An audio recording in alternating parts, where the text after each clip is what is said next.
இன்னைக்கு என் தாய் இல்லை. நான் இந்த இடத்துல சொல்கிறேன், கட்சிகளை அழிப்பதற்கு ஒரு கட்சி முகத்தை கழுவுறாரு. முகத்தை கழுவுனாருன்னா அப்படி துள்ளிட்டு ஓடுறாரு. நான் பார்த்துட்டு. பேரன்பு கொண்ட சொந்தங்கள் யாவருக்கும் வணக்கம். நான் உங்கள் தட்டார்மடம் சகாயசீலன். நம்முடைய சாத்தான்குளம் வட்டாரத்தை சேர்ந்த ஒரு சமூக ஆர்வலரும் சமூக பற்றாளருமான அண்ணன் சத்தியசீலன் அவர்களுடன் நேர்காணல் நாம் மேற்கொள்ளவிருக்கிறோம். அண்ணன் வணக்கம். வணக்கம். வணக்கம். இரண்டாம் முறையாக தங்களை சந்திக்கிறதுல பெருமகிழ்ச்சி அடைகிறோம். சாத்தான்குளம் சுற்றுவட்டார பகுதிகளுக்கு தாமிரபரணி தண்ணீர் நிரந்தரமாக கிடைக்கும் வரை திருமணமே செய்து கொள்ள மாட்டேன் என்று உங்களுடைய வாழ்க்கையவே ஒரு மெழுகுதிரியை போல நீங்கள் அர்ப்பணிச்சிருக்கீங்க. அந்த வரலாறு குறித்து நம்ம இன்னைக்கு பேச போகிறோண்ணே. அதாவது எப்படி உங்களுக்கு அந்த எண்ணம் வந்தது, அந்த எண்ணம் வருவதற்கான காரணம் என்ன? எங்கள் தோட்டத்தில் தினமும் 100 பேர் குளிப்பாங்க. தினமும் வாரம் பூரா குளிப்பாங்க. ஒரு நாகர்கோவில் சேர்ந்த ஒருத்தர் ஒரு 4-5 வருஷம் வராதவர் திடீர்னு ஒரு நாள் ஓடி அவசரமாக முகத்தை கழுவுறாரு. முகத்தை கழுவுனாருன்னா அப்படி துள்ளிட்டு ஓடுறாரு. நான் பார்த்துட்டே நிற்கிறேன். நான் பக்கத்தில் போனேன். என்ன கண்ணு இப்படி கறிக்குதா, கண்ணு கறிக்குதா, சுற்றி பார்த்தியலா, என்ன எதாவது இருக்காரு பார்த்தியலா அப்படின்னு. தென்னை மரத்தெல்லாம் எங்கே, வாழையெல்லாம் எங்கே, எல்லாம் போச்சு. வாழை பட்டு போகிற அளவுக்கு உப்பு தண்ணி ஆயிடுச்சு. தென்னை மரம் மண்டை சுருங்குற அளவுக்கு உப்பு தண்ணி ஆகி போச்சு. அப்போந்தான் 25-28 வயசு ஆயிட்டு. நமக்கு தாமிரபரணி தெரியாது. நமக்கு கருமேனி ஆற்று, சாத்தான்குளம் வட்டாரத்தை வாழ வைக்கக்கூடிய கருமேனி ஆறு தான் நமக்கு தெரியும்.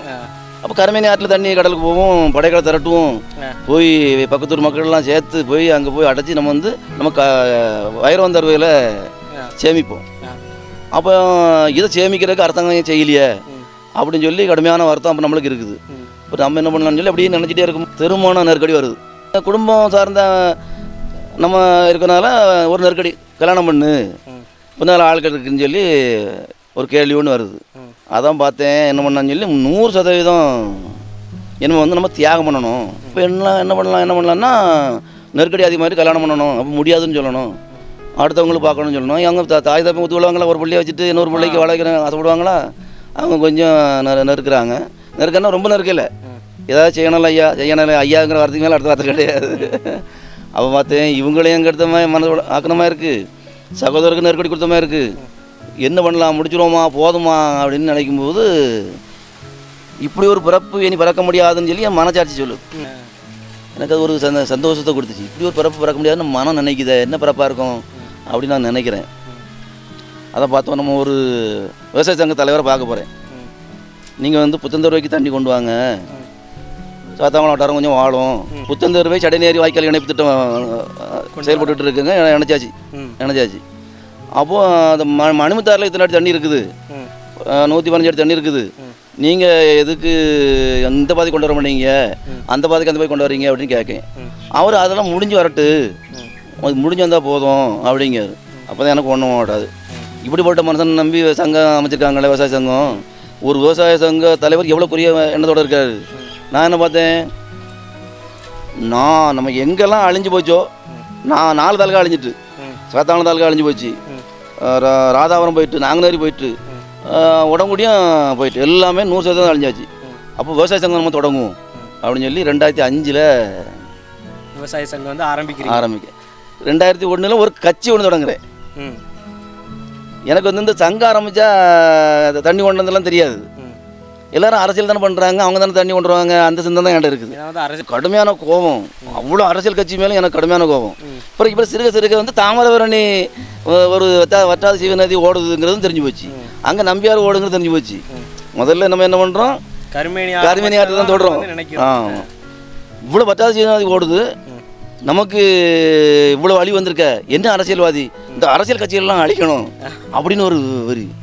36 கட்சி ஏதோ அப்போ நான் எண்ணுனேன், 36 கோடி எண்ணுன்னு. இவ்வளோ அமைப்புகள் இருக்குது. இருந்தும் ஒரு 4 தாலுகாக்கள் தண்ணி இல்லாமல் விவசாயம் பாதிக்கப்படுதுன்னா உண்மையிலே ரொம்ப வருத்தமாக இருந்திருக்கு. அப்படி தான் உங்களுக்கு கடுமையான வருத்தம். இது அழிக்கிறதுக்கு ஒரு கட்சி ஆரம்பிக்கணும், கட்சிகளை அழிப்பதற்கு ஒரு கட்சி, 2 கட்சிகள் போதும் அப்படி ஒரு கொள்கையை சொல்கிறதுக்கு ஒரு கட்சி ஆரம்பிக்கணும் அப்படின்னு சொல்லி சொல்கிறேன். அதேமாதிரி செய்து அதேமாதிரி தொடங்கியாச்சு. அந்த கட்சி ஆரம்பித்தா நம்மளுக்கு அது நடத்த தெரியல. ஆமாம், என்ன சொல்கிறாங்க, கட்சி ஆரம்பித்தோன்னே அந்த இனப்பெயரை சொல்லி ஆரம்பிங்க அப்படின்னு ஓடி வராங்க. ஐயோ அந்த வேலைக்கே ஆகாது. அப்படிங்கும்போது கட்சி ஆரம்பித்து ஒன்றும் பண்ண முடியல. எதிர்ப்பு தான் அதிகமாகுது. இந்த ஜீவநதி இங்கே ஓடுது, நம்ம இப்படி அழிஞ்சிக்கிட்டு இருக்கோம். நம்ம கண்டிப்பாக வந்து அதை கொண்டு வந்துடணும். அந்த தண்ணி கொண்டு வந்துடலாம், என் மனசு தெரியுது, கொண்டு வந்துடலாம் தெரியுது அப்படின்னு சொன்னால் சில பெரியவங்கள்ட்ட போய் ஆலோசனை கேட்டால் ஆண்டவனாலே முடியாதுன்னு சொன்னாங்க.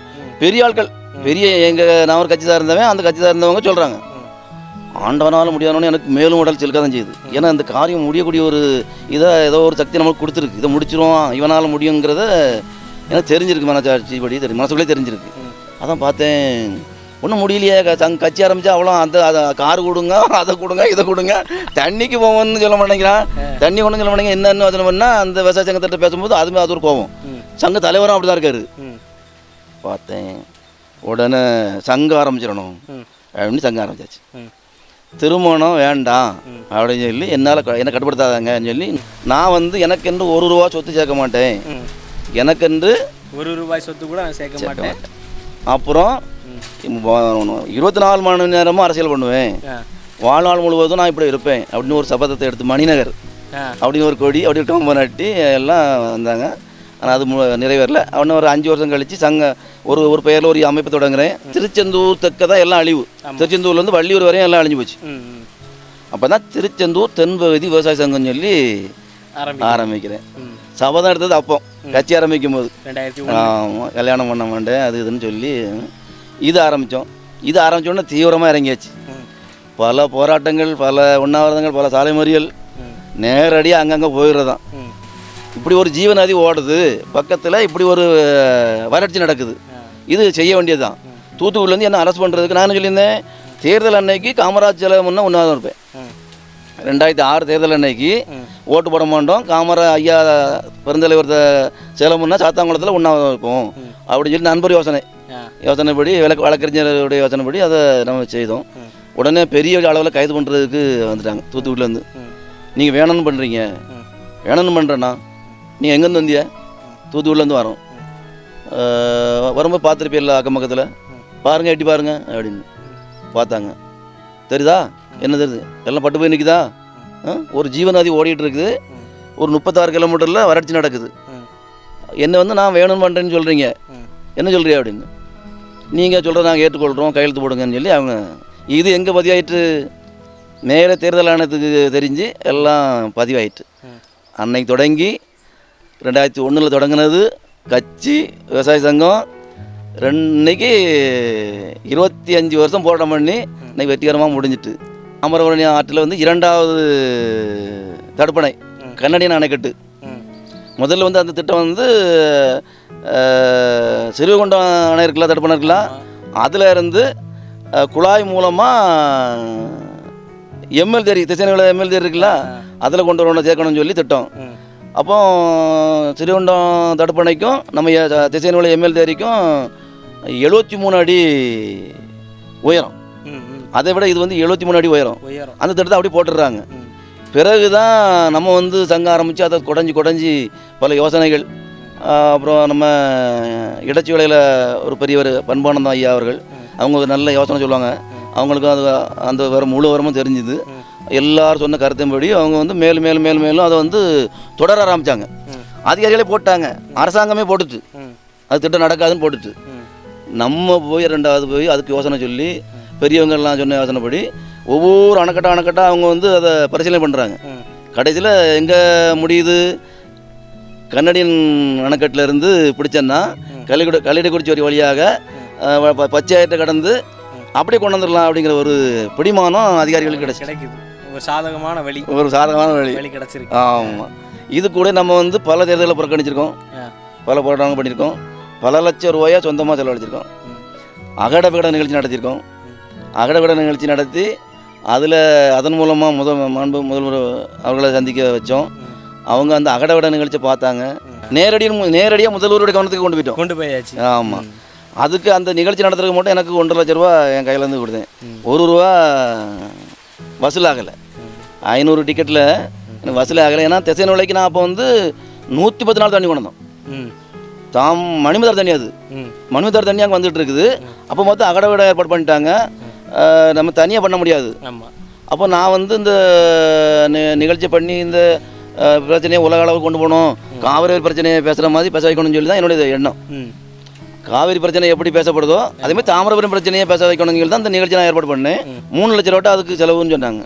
அப்போ தனியாக பண்ண முடியாதுன்னு சொல்லி தான் திசைநிலையில் ஒரு லயன்ஸ் கிளப்பை கொட்டணி சேர்த்துருந்து அவங்க வந்து அவ்வளோ டிக்கெட்டையும் விற்றுட்டாங்க, பெரிய கூட்டத்தையும் கூப்பிட்டாங்க.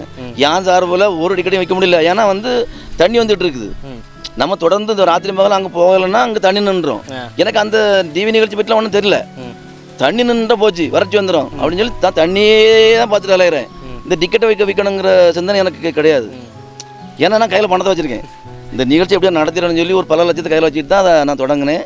அப்போ எனக்கு பயம் இல்லை, பணம் போனாலும் பரவாயில்ல, இந்த தண்ணி விட்டு சொல்லி அதை கொண்டு வந்தேன். நிகழ்ச்சியை ஏற்பாடு பண்ணோம், நல்லா சிறப்பாக நடத்தணும். 7 வாரம் ஒளிபரப்புனாங்க. வெற்றிகரமாக முதலமைச்சருக்கு போச்சு, பார்த்தாங்க, நாடே பார்த்துச்சு, கவனத்துக்கு கொண்டு வந்தோம். இன்றைக்கி 25 வருஷத்துக்கு பிறகு முடிவுக்கு வந்திருக்கு. அதை தான் நான் என்ன சொல்கிறேன்னா, ஒரு நதி நீரை கொண்டு வந்து சேர்க்கறதுக்கு 25 வருஷம் ஆகுது. அண்ணன் வந்து அந்த சபதம் எடுத்தப்போ உங்களுக்கு வயசு என்ன, என்ன திருமணம் செய்து கொள்ள மாட்டேன்னு, இன்னைக்கு உங்களுக்கு எத்தனை வயது ஆகிறது? அப்போ வந்து 28 வயசு. அந்த நெருக்கடி வரும்போது அப்படியே தப்பிச்சிடலாம் நினைக்கும் போனால் 33 வயசுல அந்த சங்க இயக்கத்தை தொடங்குறேன். தொடங்கும்போது வந்து 33 வயசுல உறுதியாக, ஏன்னா வீட்டு குடும்பத்துக்கு பதில் சொல்லணும்ல. ஆமாம், அது அதாவது அதுக்கு முன்னாடி வந்து மனதளவில் இருந்தது, வெளிப்படையா சொல்ல முடியாது. அதாவது சொன்னது வந்து 33 வயது. 33 வயசு. 33 வயது. அந்த அண்ணனுக்கு என்ன வயதுண்ணே? இப்போ வந்து 57. 57. ஆமாம். அதாவது முழுமையாக வந்து இத்தனை வருட காலம் தன்னுடைய ஒரு வாழ்க்கையை அவர்கள் வந்து நம்முடைய சாத்தான்குளம் சுற்றுவட்டார பகுதிக்காகவும் இந்த பகுதியில் உள்ள விவசாயத்துக்காகவும் அவர்கள் அர்ப்பணித்திருக்கிறார்கள். உண்மையிலே இதெல்லாம் கேட்கும்போது எனக்கே உள்ளுக்குள்ள ரொம்ப பெருமையாக இருக்குது. அதாவது வள்ளுவனை பெற்றதால் புகழ் கொண்டது தமிழ்நாடு, வையகம் அப்படிலாம் சொல்கிறோம். பட்ட துன்பம், உழைப்பு 100% இதில் நம்ம பேசியிருக்கோம். 100% இதில் பேசியிருக்கோம். இனி இந்த ராவும் பகலும் அந்த தாமிரபரணிக்குள்ளேயும் அந்த கருமேனி ஆட்டுக்குள்ளேயும் அந்த நம்பியாத்துக்குள்ளேயும் கடந்து நம்ம உழைச்ச உழைப்பு இன்னும் 99% நம்ம மறைச்சி வச்சுருக்கோம். என் தந்தையார்த்தனா, என் தந்தையார் வந்து என்ன கேள்வியே கேட்க முடியாது, அவருக்கு தெரியும் என்னை பற்றி. ஆனால் தாய் கேட்கும், என்னையா கிடைக்கு, என்னையதான் கிடைக்கு, இது உனக்கு என்ன கிடைக்குது, இப்படி போறியே இப்படி போறியே. என் தாய் சொல்கிறேன், உன் மகனால் இன்னைக்கு ஒரு நதிகள் இணைப்பு திட்டம் நிறைவேறி இருக்கு. இன்னைக்கு என் தாய் இல்லை, நான் இந்த இடத்துல சொல்கிறேன், உன் பிள்ளையால் ஒரு நதி இணைப்பு திட்டத்தை முடிஞ்சிருக்குது. இது போதும், நீ பெற்ற சிறப்பு. நீண்ட பொழுதும் பெரிதுவக்கும் தன் மகனை சான்றோன் என கேட்ட தாய். இன்னைக்கு வந்து அம்மாவங்க இந்த பூமியில் இல்லைன்னாலும் அவர்களுடைய ஆத்மா, அவருடைய மகன் மீது கொண்ட பாசம் வந்து அவங்க மகனோட இன்னும் தொடர்ந்து தான் இருக்கும். இந்த நிகழ்ச்சியில் இன்னைக்கு பார்க்கும்போது அவங்க அம்மாவுக்கு வந்து உண்மையிலே ஒரு பெருமையாக இருக்கும். பரவாயில்ல, இன்னைக்கு இப்போ அம்மா இருந்தால் கூட சொல்லுவாங்க, என் பிள்ளை சாதிச்சிட்டான், இத்தனை வருட காலம் அவன் தன்னை வருத்தி தன்னுடைய வாழ்க்கையை முழுமையாக அர்ப்பணித்து பண்ணிட்டான் அப்படிங்கிறது அம்மாவுக்கு புரியும். உங்களுடைய இந்த தியாகத்தை பாராட்டி நாங்கள் வந்து உங்களை ஒரு சின்ன கௌரவப்படுத்தணும்னு நினைக்கிறோம். தனக்காக வாழாமல் இந்த சமூகத்துக்காக, நம்மளுடைய சாத்தான்குளம் சுற்றுவட்டார பகுதிக்காக நீங்கள் நிறைய செஞ்சுருக்கீங்க. அதை சின்ன பிள்ளைகள்லேருந்து நானே பார்த்துருக்குறேன். ஏன்னா தட்டார் மடத்தில் ஒரு தடவை கூட உண்ணாவிரத போராட்டம் வந்து நீங்கள் போட்டிருந்தீங்க. அப்போ ரொம்ப சின்ன பையன் நான், அப்பவும் நான் அதுலேருந்து நான் உங்களை பார்த்துருக்கேன். நான் உங்களுடைய தன்னலமற்ற இந்த உழைப்புக்கு இன்னைக்கு எங்களால் முடிஞ்ச ஒரு சின்ன கௌரவிப்பு நீங்கள் வந்து மறுக்காமல் வாங்கிக்கிடணும்.